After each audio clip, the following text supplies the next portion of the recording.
So today we are going to talk about the four major components needed in order to have a thriving, independent Black community. If you guys don't know this already, one person that talks about it thoroughly, and you already know, one of the best speakers of our time, and he speaks on it all the time and is very well versed on it, is Dr. Umar Johnson. We need a bank, we need a school, we need a hospital, and we need a grocery store. Those are the four major components that you need in order to have a thriving, independent Black community. And that's what we're going to talk about today. Touch on it a little bit, got some stats. Again, as always, with We Are More Than Black, we don't profess to be experts. Our goal with this platform is to bring the experts to you guys.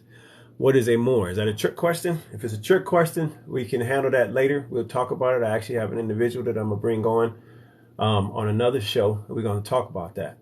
So if that's a trick question, just save it for right now. We're not this live is not for antics right now and being tested. This live is to talk about those four components. But we are going to talk about more. We're actually going to have some of our historians to talk about that for you, and you can ask that question to our ask our historians those questions.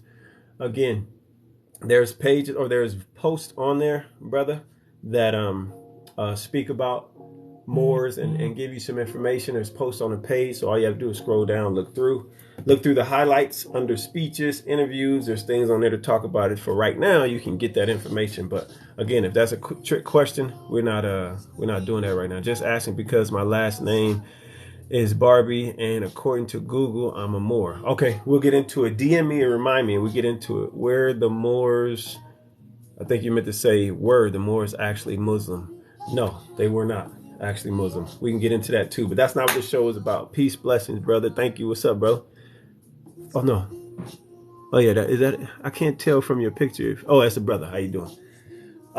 So anyway, let's get into it. Let me know if you guys can hear me good, and can you hear the music? I want to give you guys music when we talk and create a zenful place, a zenful space. Let me know if you can hear the music. Put a peace sign in the chat for me, and also let me know where you're from. And let me know if I need to turn it down. I'll wait to get some responses, and we'll talk about this five-headed dragon real quick. What's up, son? We'll talk about this five-headed dragon real quick. Let me know if you can hear me. Give me a peace sign. Give me some interaction, because it's going to be a good live for you guys. Some very informative stuff. Things that you can go, I'm waiting to get more. You're waiting to get more what? Interactive live. Thank you, sir. Desmond, appreciate that. I'm going to DM you something, bro, I found on Google. Hey, no disrespect, brother, but real quick, and I'm going to get back on this. Stay away from Google. You got to stay away from Google. A lot of things on Google are washed down as it pertains to our lineage and our culture. That's the Spock thing, right? The Star Trek thing. You're a Trekkie? But Google doesn't really... okay, brother. Google really... Thank you, E. Google doesn't really give us the in-depth...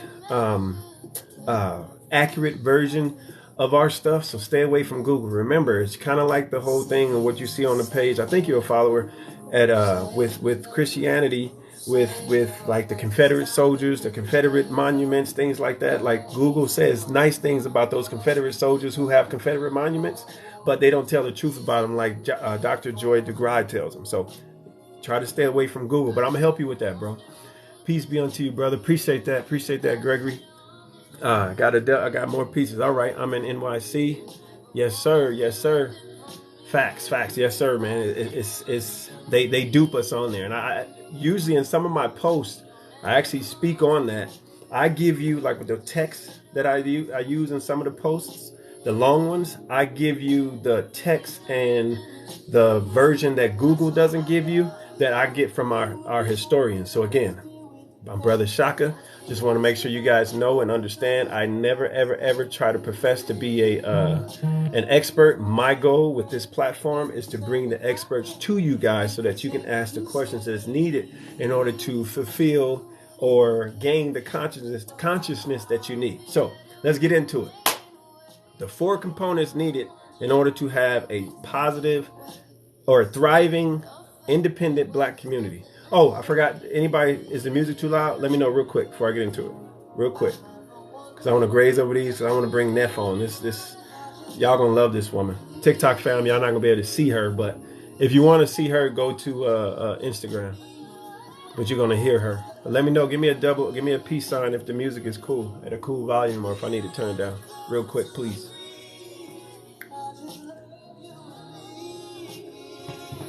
That's Sir. Erica put me on this, Sir. Give me a peace sign if the music is okay.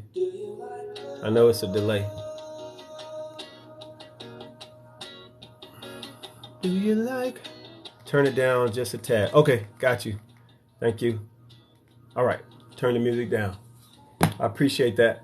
Peace, peace, peace. Appreciate that. Just right.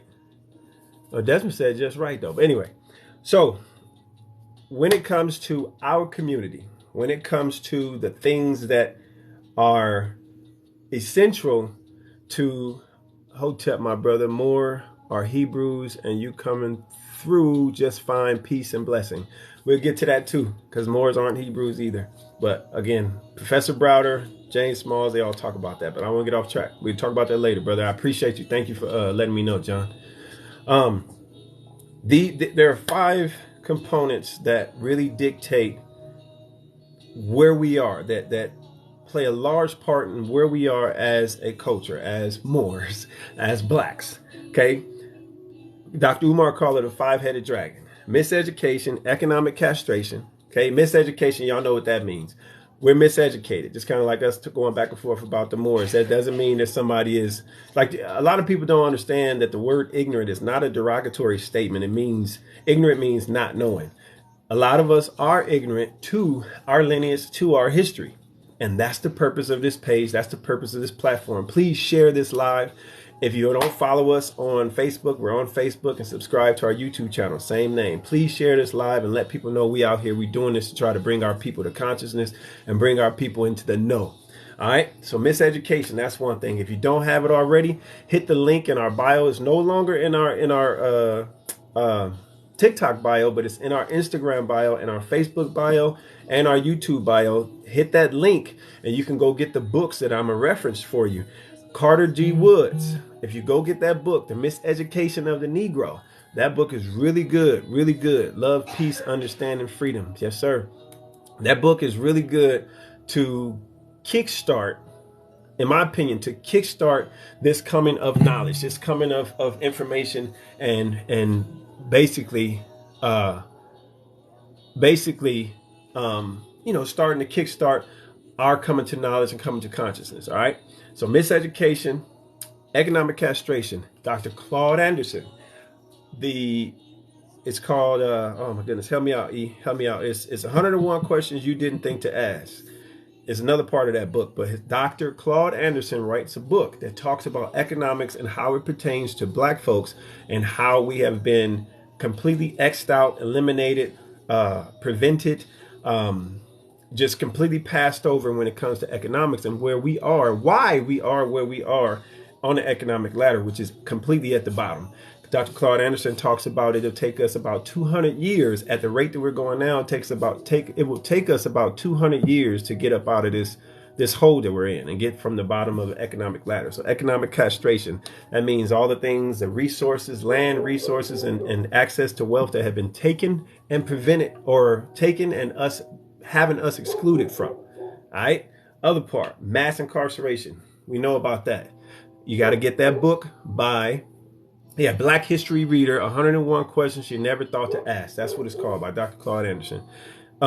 Mass incarceration. Okay. Professor Michelle Alexander talks about it in her book. Okay, she has a book called The New Jim Crow. Go read that book, and it talks about mass incarceration. If you don't know and aren't aware, the different things that have caused mass incarceration. First and foremost, the one thing that she talks about the most that the government said they were doing was a war on drugs. It wasn't a war on drugs, it was a war on black people. Over-criminalizing every single thing that black people like to do. We talked about that yesterday on the live.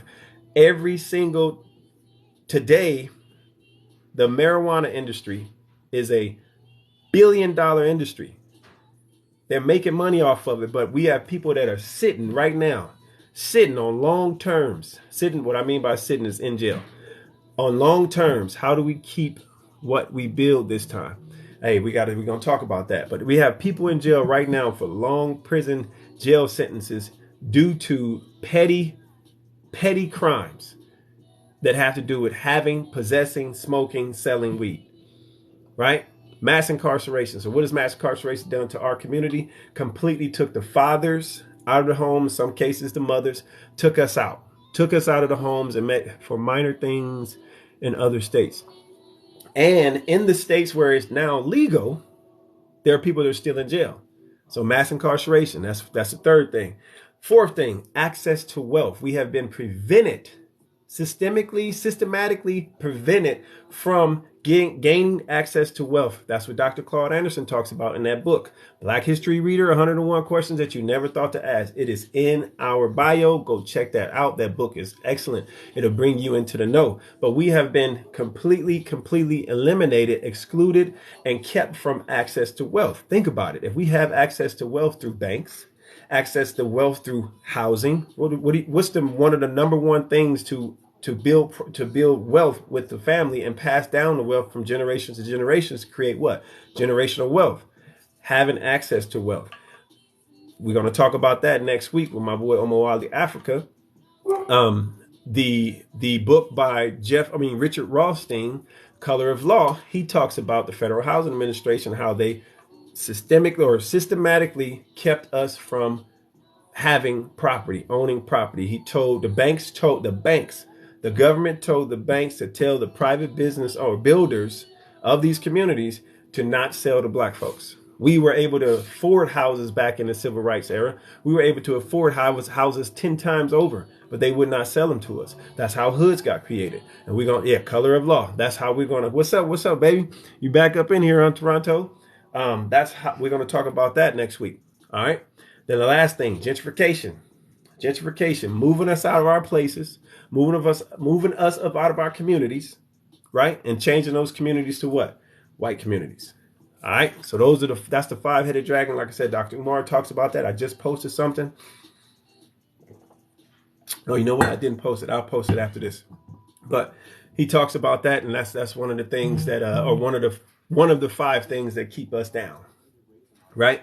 So let's get into it. We are $1 trillion people. We spend over $2 trillion a year, yet we have not come together, and we have not started building an independent black community, which has these four essential elements that we're going to talk about: a bank, a school, hospital, and a grocery store. We're gonna bring Nef on to give you guys that facts. In Thailand, they decriminalized weed and they let everybody free that was in jail for man. You know, everybody's always above us. That's crazy. At least they out there getting some type of. Yesterday we talked about whether or not we should get restitution and reparations for those individuals that have been in jail, while we now have damn dispensaries that look like Apple stores. Anyway, so we spend over $1 trillion every year. That's ridiculous. I don't know if you guys just seen that Jim Jones post. Again, I don't mean to say names, but I don't know if you guys saw that Jim Jones post where he was inside of, was it Gucci? One of these name brand stores, and he was like upset about the fact that they wasn't giving him that preferential treatment. They wasn't rolling out the red carpet for him. Why are you in the store anyway? You should be at some black-owned business spending that money. There's plenty of black-owned businesses that make brands and make apparel, make clothing, shoes, whatever, that look way better than that bullshit. They don't care about us. So his boy was in the background. His hype man was in the background. Like, we trying to spend 19 bands. You spending $19,000, $19,000 in the store over some apparel, some shit. That's ridiculous. You could be using that $19,000 to go find a business like mine or one of y'all's and invest in it, just to bring us back up. What does Killer Mike talk about? The black dollar doesn't stay in the community longer than 6 to 8 hours, right? Because we do stuff like that. Some comments in the live were filtered to protect the community. Oh, okay. All right. Institutions that we need. Independent black banks. Let's talk about that. Okay.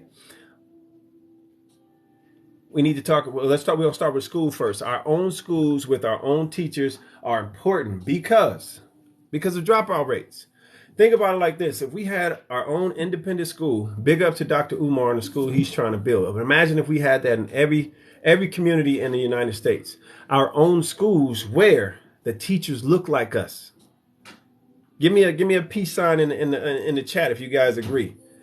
That's because they didn't brainwash us black folks in the thinking that we got to buy these other people's stuff instead of, like you say, keep the money in our own community, start wise enough to start. I think you meant spend wise. Yes, 100%.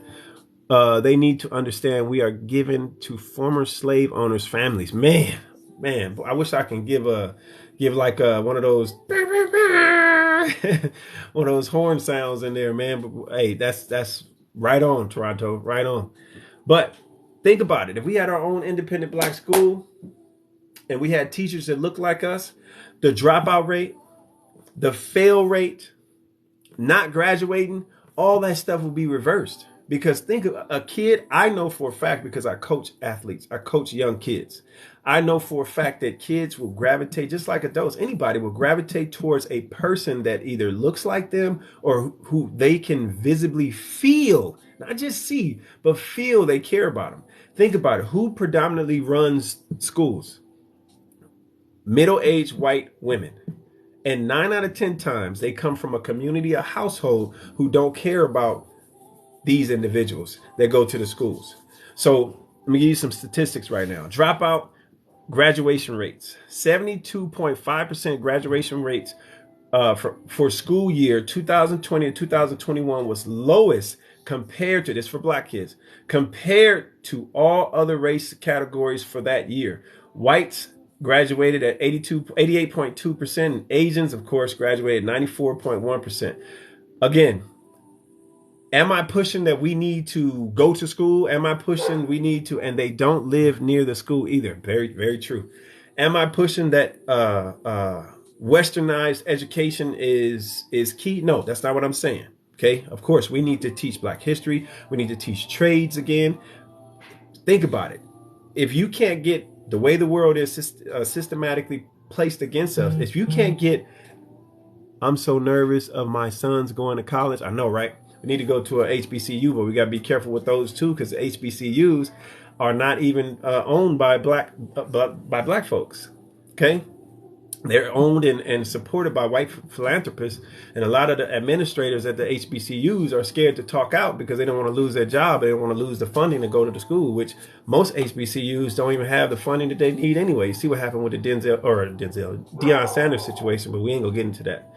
But in high school, I lost my train of thought. What was talking about? Oh, in high school, if the teachers look like us, if the teachers show that they care, those kids are going to want to go to school, right? They're going to want to learn. They're not going to be intimidated to go ask the teacher for a question or ask the teacher for some extra help.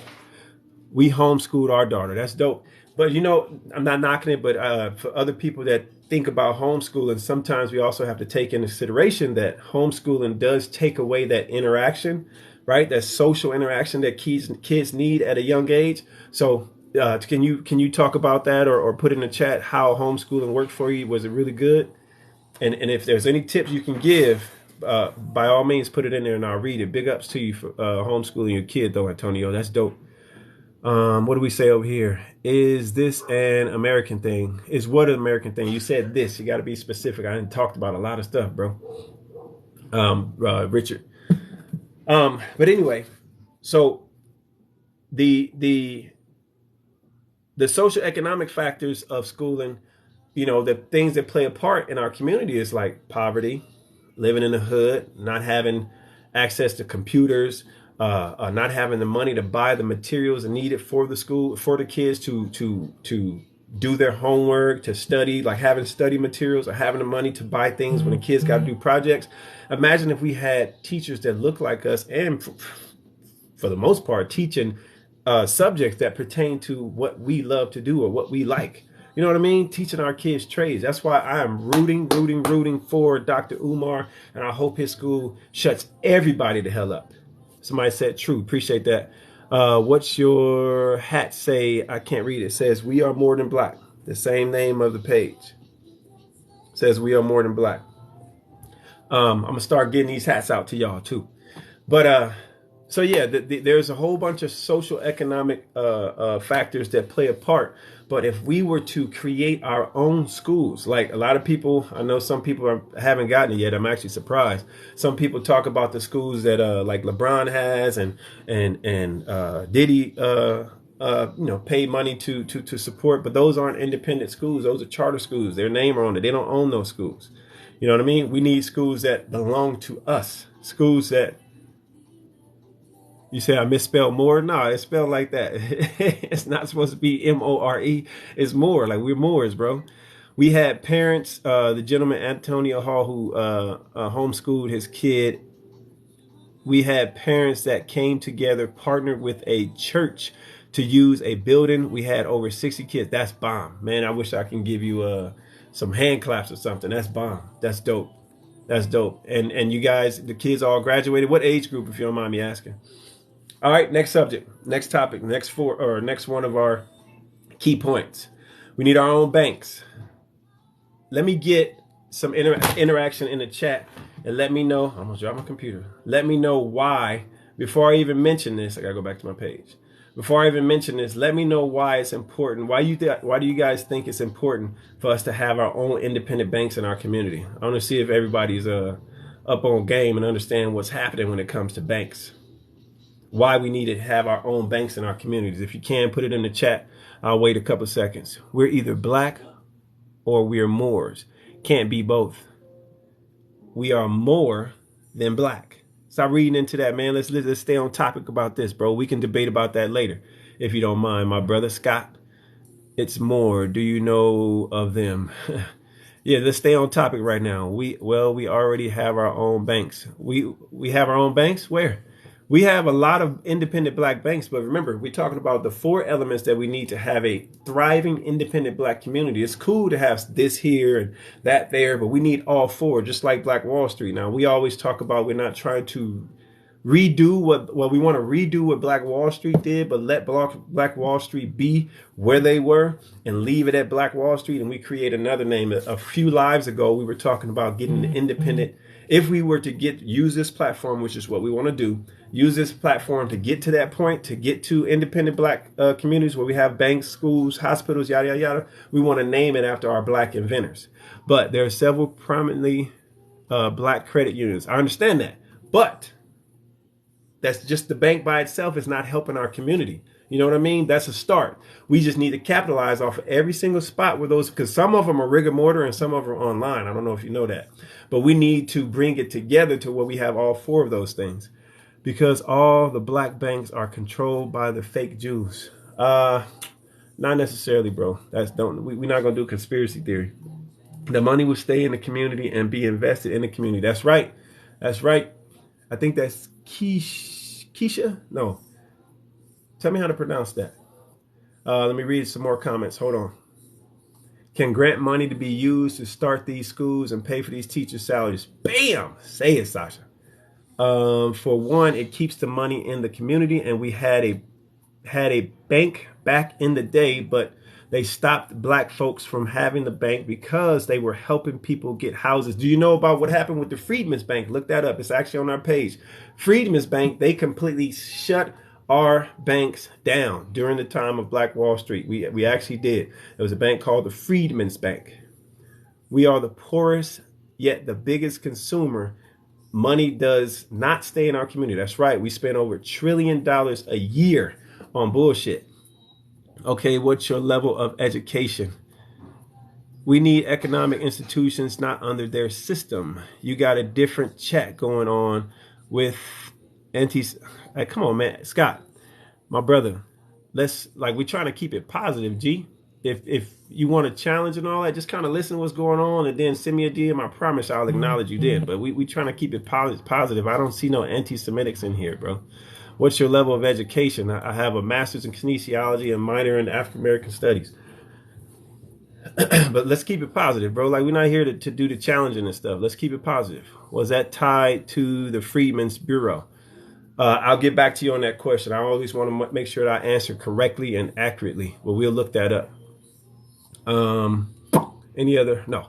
Okay, so get back to what we was talking about. So I don't know if you guys heard about it, but Wells Fargo is being sued right now. It alleges that black clients, including those with high credit scores, were given average interest rates of 3.34% compared to white borrowers of 3.25%. Plaintiffs are seeking $5 million in damages. I don't know if you guys heard about that, but literally what have I said that wasn't positive?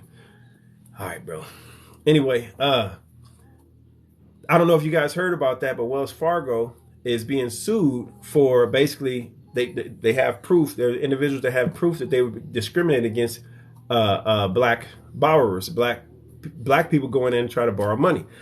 If you don't know, again, the color of law, Richard Rothstein, that's another thing we'll talk about.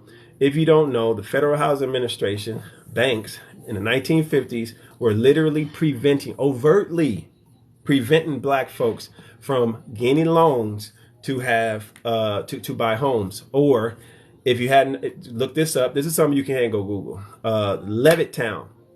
Levitt is the last name of a gentleman who built a town in New York, and they specifically, yep, redlining. We'll get to that too. They specifically did not sell to black people, black families. They did not sell to them. Again, we're gonna get into that reparations next week. But literally, the banks were told not to sell to black businesses, and it goes so deep. Even deeper than redlining, Antonio. It goes so deep, if you guys did not know. I'll read that comment in a minute, Indiana. It goes so deep that they told the private builders meaning the individuals who the builders that build the communities, build the tract homes, they told them that we will not give you the capital if you sell to black folks. And you can look all this shit up. That's crazy. That's crazy. That's the reason why we need a black bank. So I want to tell you a little bit about it so that we can talk about why we need an independent black bank. It's really sad to see that we have a lot of power players in our community, a lot of black folks in our community that are power players that don't put their money into gaining a black bank with the intent to issue loans, right? Capital to black businesses, black folks, period, point blank. We also need independent health. I'm getting to that. That's our next one. We need independent health facilities, particularly HIV crisis in black community, particularly in Indianapolis, where 48.8% of new HIV cases for black people. Can we mount effort for black health? Man, I agree with you. We get into that next. I'm going to be your moderator, Pop. All right, appreciate that, son. We have a city in Alabama that was originally set that way. Hoover. When you say Hoover, are you talking about J. Edgar Hoover? Or that's the name of the city in Alabama? Toronto say yes. Yes, Toronto. I'm telling you, man. Make sure I don't have a good eve. How you doing? I think that's Julie. How you doing, Julie? Exactly. I think that's Al Bark. He said exactly. Let me know, y'all. If I'm off, if I'm saying anything wrong, let me know. Again, we never profess to be experts. I'm learning this. I'm trying to get my 10,000 hours because I want to be a speaker. I want to speak about this. My facet or my expertise is coaching, turning people into better versions of themselves. Okay. Matter of fact, if you guys are looking for some fitness, let me plug this in real quick. Plug in everything. If you're looking for some fitness, EAT, Eat Fitness, CA. EAT, Eat Fitness, CA. You can follow me. I give you fitness tips. Kinesiology is that's my degree. I can tell you how to get better and get that six-pack going. But anyway, we can get to that next. The health. Let me read another name of the city. Okay, got you, Antonio. Antonio, you didn't answer my question too, like as far as the age groups. I don't know if I missed it, but the age groups of those kids that you guys homeschool, was that like a what is it called? I think it's charter as well, right? Let me know what's going on. Or academy. They have a lot of these out here in Cali. There's still not many black families in Levittown at all. Has it changed to where they moved a lot more black families in? And what is the atmosphere, if you know, TRC? what's the atmosphere there in Levittown? Like, is it racist? What, like, has it adapted to the times, or people kind of stick to themselves? Pre-K to 18, man, that's dope. Congratulations, man. That's dope. All right, where we at? So we talked about the banks, talked about school. Now, hospitals. Hospitals, like my man said, we need hospitals. Hospitals is another key component that we need. What do you say wow for? Hospitals is another key component that we need in the Black community in order to keep us thriving and keep us keep our lineage, our culture, our money circulating. Let me get some participation in the chat right now. Why do you guys think we need to have, I know my man said it already, but just for those that just came on, why do you think we need, it's important and imperative for us to have a Black hospital with Black doctors, Black nurses, you know what I mean, Black admin? Why do you think that's important? Yeah, so much racism in healthcare too. That's right, Toronto. Too many mothers dying. That's right. How long did it take for the brother Antonio to get schools up? Antonio, somebody on TikTok, my man Al, is asking, how long did it take you to get the school up and running, Antonio? Al, I don't know if you have TikTok, and that's what we do too. We bridge the gap and bring our people together. The more and more we come together, we unite. So we get proper care. That's right. Antonio, my man asked, how long did it take to get the school homeschooling up and running? And I don't know if you heard it, Al, he said that they use a church, and all the kids from pre-K to 18, they use that church. He said it was over 60. Correct me if I'm wrong, Antonio. Said it was over 60 kids. But once he answers, I'll let you know. Antonio, I don't know if you're on Instagram. If you're on Instagram, my man wants to connect with you. His page is ALVARK1, ALVARK1. So let him know.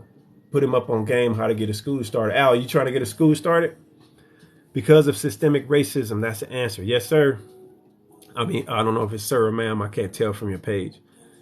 Al said, or Antonio said, we started in our homes, Al, and took a couple of years to get in full swing. Is there a certain thing that he needs to do, certain places he needs to go, Al? All right, so the question was, why do we need to have our own hospitals?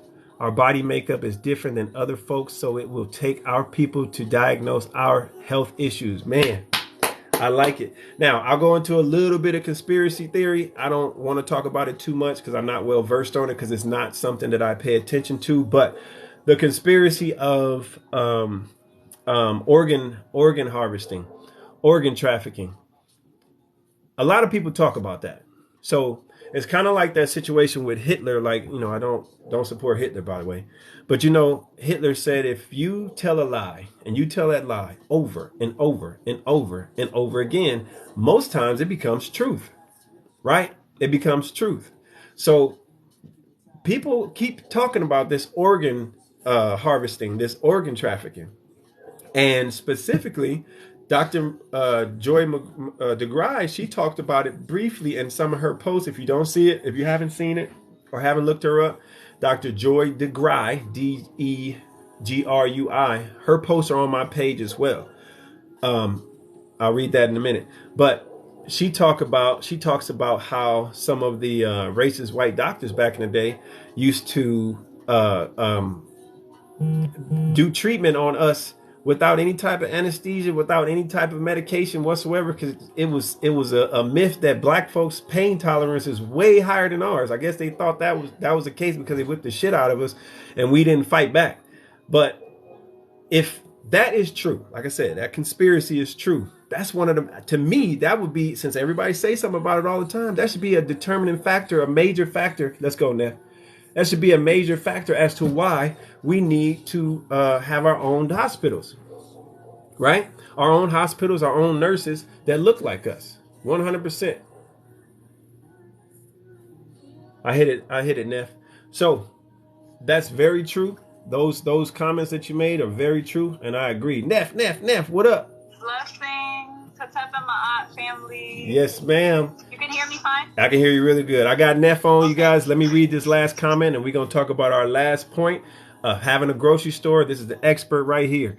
Tracy Owens said we need our own institutions so we can cater to our own needs minus all the negative impacts of discrimination. Yes, ma'am. I agree 100%. We couldn't fight back. Toronto said we couldn't fight back. Also, not to experiment on us. Yes, 100%. We couldn't fight back. Check the history of genealogy.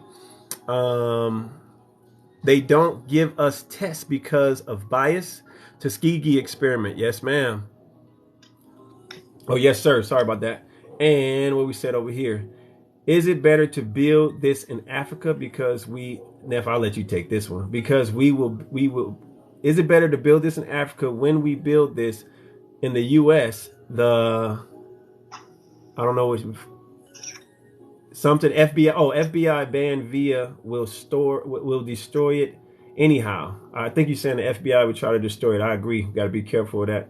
Well, the reality is, though, regardless of where we are on the planet, we have to recognize that this warfare is all over the planet. When we talk about so-called white supremacy, or what I like to say, as my elder Baba Heru says, is the presumacy of supremacy, because we're not declaring their supremacy over anyone. Yes. But the fact of the matter is, this is a global situation. European world disorder has its grips even on the continent. And when you think about AFRICOM and the fact that they have military bases all across the continent, you have the same threat there. So my thing is, we need to be building any and everywhere. It's not one location or another that's better or worse. Yes, we do need to be strategic, but there's a threat on that continent. I'm in Central America currently for the moment, but even in North America, it doesn't matter where we are, the threat is going to exist. And yes, we do need that type of militant thinking and strategic thinking around where we choose to create our independent, hubs and communities to build our nation, Speak on it, Neff. But I'm always for doing the work on the continent and returning to the continent and doing work there. That's where I'm doing most of my work. But I feel like I want to, first of all, thank you. Yes. I'll let everybody see you so you guys see Neff. You guys can hear her good. Everybody said facts, Neff. They said facts. It's all over the world. Yes, Neff. They with you on that one. Everybody with you on that one. Yeah, so first of all, Brother X, I want to thank you for inviting me to participate in this discussion, because it's something I'm very passionate about. I tell people I'm a full-time revolutionary. And I say that very proudly. I chose to make that my reality by turning to farming, the land, and agriculture for my sustenance, but also trusting my calling and doing the work that I'm called to do. So I want to introduce myself to the family that's watching us live. My name is Aust NeferKa Heteru. People call me Nef for short, so that's Nef. I'm a farmer, first and foremost. I'll start with before hold that, Neff. So for the last part, we talking about the other component, the last component that we need for an independent Black community to thrive is a grocery store. A grocery store, because we got to feed the people. This is an expert right here that will teach us and tell us how to feed the people. I already told y'all, I don't like to talk yet. I'm putting my 10,000 hours in so I can get to talking. This is an expert. She finna take over. Everybody over here, right? I do backyard gardening. Somebody on TikTok said they do backyard gardening, Neff. Give me a peace sign if you hear Neff really well. Go ahead, Neff. Finish. I'm glad to hear that. I'm so proud of anybody who's taken up getting their hands dirty or getting their hands green, however you want to call it, because ultimately the farm is really that connecting institution. When we think about it truly holistically with an African worldview or a cosmic worldview, coming back to our ancestral, like really having a liberated perspective and a free mind. Yes. The farm and land, like Malcolm said it best, revolution is based on land.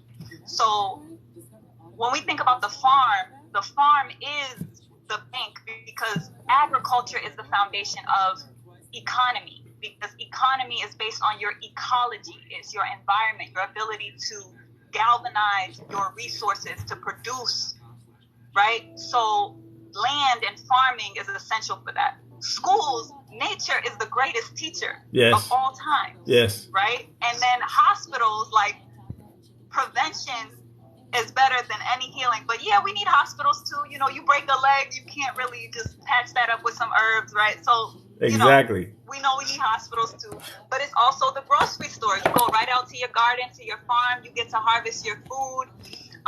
So nature, land, farming, I feel like is the culmination of all of that. But the conversation, I honor the fact that we have to have the conversation on two levels simultaneously. Yes. Which is the vision and the holistic, right? Which some people think is idealistic. Yes. I don't think it's idealistic because I'm working to make that a reality. And I see that as a reality. I truly, genuinely do. As a seer, a visionary, a high priestess, a spiritualist, a mystic, whatever people want to call this realm of the work. But I see that. It is a reality. And we have to have the audacity to have our imaginations lead us to our victory and to see ourselves free. So we need to be idealistic to a degree. But also on the practical note, which is how do we transition from where we are right now to get there? Got it. So both of those conversations can happen at the same time. We get caught up sometimes in these Eurocentric dichotomies, right? Where we split things and we feel it has to be either or. It's always important to start there. Yes. We're going to have this conversation already on the whim of having our African minds intact, right? Yes. So we're coming into the conversation with sanity, which is a holistic worldview, which means both can exist at the same time. Yes. It's not either or, ever. And that's really how we've been programmed to think.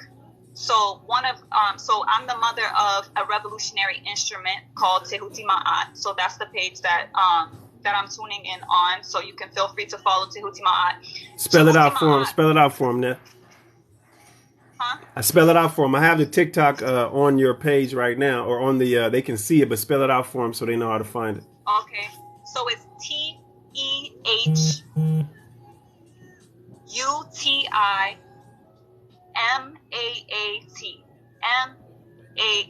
So TEHUTI Tehuti Ma'at MAAT. All right, you guys got that? Okay. Got that, Eric? So we function as a grassroots cooperative, right? And our focus and the mission is to develop revolutionary institutions in the three focus areas of healing, art, and education.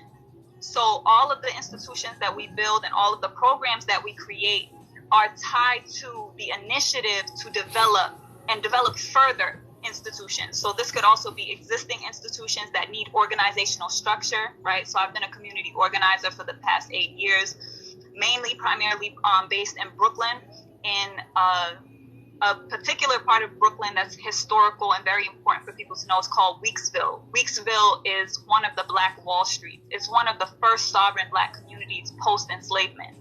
And Weeksville is right in the heart of Brooklyn, New York. It's the conjunction of where Brownsville, Bed-Stuy, and Crown Heights meet for people who are familiar with Brooklyn. But Weeksville is very significant because we actually had a sovereign Black community there. And thankfully, the ancestors aligned it when we started doing this work. Because first, I was organizing with our elders.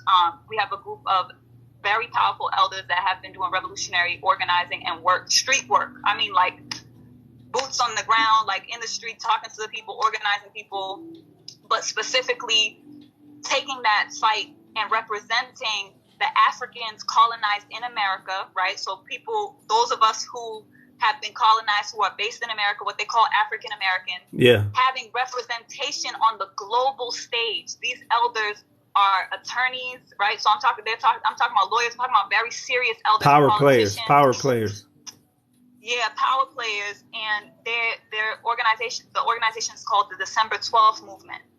And they organize out of Brooklyn at a jazz club called Sisters Place, which is at 456 Nostrand Avenue. Gotcha. I always recommend that anybody who comes through Brooklyn goes to Sisters Place because it's a historical place. It's a beacon of our revolutionary work and our revolutionary struggle.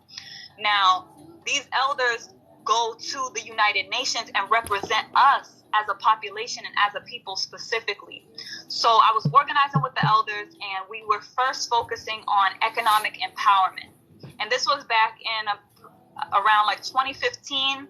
doing street teamwork. I was the co-director of the Harriet Tubman Fannie Lou Hamer Women's Collective. So we were focusing on targeting Black women. This is when we were doing a lot of work around creating Black business directories, a lot of work around just connecting us to, you know, how we think about economics, right? And economics not being based on banks and money solely, right? So there's an aspect of that, like I said, that's that level with like practical where we are right now. But at the end of the day, we definitely can overview and understand that the currency and the financial paradigm that exists is one that has been imposed on us. Yes. So any interaction we have in that is playing their game. We're playing their system. 100%. But within that context, for us to liberate the way we look at economics, we define economics in the truth of what economics is, which is not just banks and debit cards. And it's resources. It's really beyond that, right? Yes. It's even beyond currency, right? Yeah. It's food. It's what we actually need and what we use the currency for. What are these financial institutions for? They become a mediator. They put themselves in the middle. Even the currency puts itself in the middle of us and what we need, which is food, clothing, shelter, and security, right? And energy, really, if we want to, you know, include energy. I think that's foundational, right? Our water, electric, all that, right? To be, so like my man said, to be completely self-sufficient. Yeah, so we were working with, first I was primarily targeting Black women because we were doing like the Christmas boycotts and don't buy, you know, all of that was going on, focusing on educating people around boycotts and why boycotts are a very powerful political maneuver that we need to be doing. So during this time, when we're doing community speakouts in Bed-Stuy, you know, the people come together and we're like, well, what can we do? You know, and food was instantly one that came up. It was like, we can grow our own food. Yeah. So that's when the idea of organic food for the people was birthed. My co-director, Cleatrice Brown, shout out to Sister Cleatrice, she found just like a neighborhood grant. Yes. And I just came up with the concept. I was like, organic food for the people. That's what we need, right? Yes, like yes. Because you got to define it too, because a lot of the stuff we're calling food is not food. So when we're talking about having grocery stores or we're talking about anything, we always have to get down to the root. Like I was saying, nature is our greatest teacher. Yes. If you talk about this system and you say this is a tree and I want to just chop down this tree and get rid of it, when you chop down a tree, that tree is so resilient that those roots are going to send, the signal's going to be struck down to the roots. They're going to know that that tree was chopped down. It senses a threat. It's going to have a hormonal response, and it's going to start shooting out like 10, 20 trunks, new trunks. Yes. To make sure that that tree survives. Yes. So that's what we've been dealing with. We haven't been dealing with our issue at the root. We have to uproot the system. So we have to create our solutions that are holistic and deal with the root issue. So for us, it's our disconnect from the land. This is also critical for us because that's the key to our healing.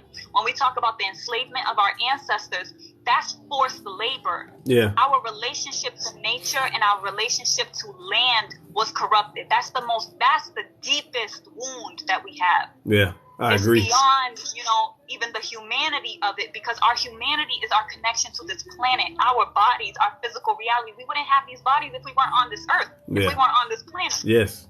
Right? So to enslave people and have them working from dusk to dawn, you know, on land, mind you, farming is the hardest work. If you've ever plowed land, farming is the hardest work. Like, I have a deep respect. Deep, sincere respect for our ancestors because I know what that work is.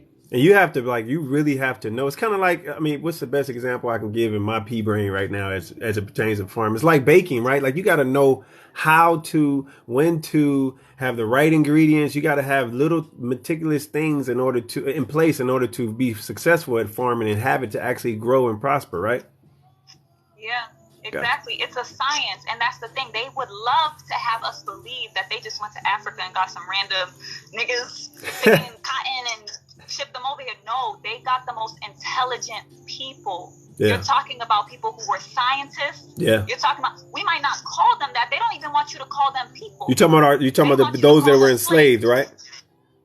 Right. Yes, and that's what leads to the whole, like, why they try to keep us out of the union. Strategically brought over here to cultivate the land build the economy, to create the capitalist order, the foundation of the economy that we still are building on today. Let me piggyback off of that, Neff. Like, if you guys hear what she's saying, she's basically saying that, of course, they wouldn't label us that, but they took the most intelligent individuals to cultivate that land. Think about it. After slavery, after emancipation, when slavery was so-called over, what happened with the white unions? They kept former slaves, those who knew how to farm, those who knew how to build, those who knew how to invent. They kept us out of the unions to further keep us down. And what did President Lincoln do? Create those land grant colleges to give to these people, and gave them plethora of land, that 40 acres and a mule, right? Go ahead, Neff. I just wanted to make sure people understand that, like, we were kept out of it. I appreciate you adding that. Because really what we're talking about is like why farming and agriculture is the foundation. It's the foundation of civilization. So first we can even just start there. The foundation of all the sciences. Yes. I'm talking about astronomy. I'm talking about, and astrology, but astronomy, because our ancestors knew the importance of the cycles of nature, the celestial bodies, the impact that they had on the land, what grows, when to grow, how to align with the lunar cycles, all of that. Benjamin Banneker was a brilliant mind that put that to work, and even helped to build and lay out and map out Washington, D.C. Yep. Right? So, you know, and even when what they consider their founding fathers, these were astrologers. Yes. Right? So by no means should we be dismissing astrology, but the thing is, ancestrally we dealt with it holistically, because we saw astrology and astronomy and all of these different things as one. That's why you had to go through, you basically spent your whole life in school. Yes. You know, it wasn't just 12 years of school to reach mastery. Yes. You know, you were constantly in school. Like, that's why the schools were the temples. Yes. You know, these were our spiritual centers.